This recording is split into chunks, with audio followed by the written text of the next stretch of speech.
Boss, kukuha po ako ng valid ID kasi first time ko lang kumuha ng valid ID, boss. O sige, mag-fill up ka na itong form tapos mag-present ka ng valid ID mo. Di, boss, wala nga akong valid ID kaya nga magpapagawa ng valid ID. O wala, kailangan mo mag-present ng valid ID. Boss, ano ba? Sir, patulong ako, sir. Nahihirapan ako. Paano ba gagawin dito? Ay, madali lang yan. O, paano mo gagawin yan? O nga, no, sir. Di ko naisip yun, ah. Boy, patingin nga ako ng papel mo, boy. Nahihirapan ako dito sa activity na to. Ay, sige lang, tol.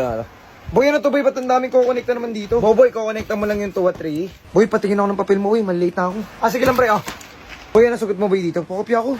Sige, tol. Last mo na to, ah. Putik talaga, boy. Nahihirapan na talaga ako dito, boy. Pakopya nga ako dito, boy. Yung dito sa 1, 2, 3, 4, 5, 6. Ma'am!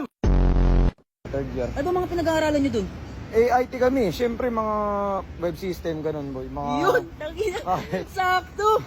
Nasira kasi kagabi yung washing machine namin. Pre, ano nangyari sa'yo? Kasi tinanong ko yung crush ko kung pwede ako manligaw. Sabi niya, bawal. Yun naman pala, baka may dahilan, di ba? Kaya nga, baka daw matanggal ako sa trabaho ko ng pagiging teacher. Ano naman, kung mapabring mother siya, di ka ako sabi kay magulang niya, magpapakilala na ako. O, pucha, walang kikilos na masama. Asan yung pera nyo? O, pucha! May pera daw tayo? Asan? Nasaan? Ma! May pera daw tayo!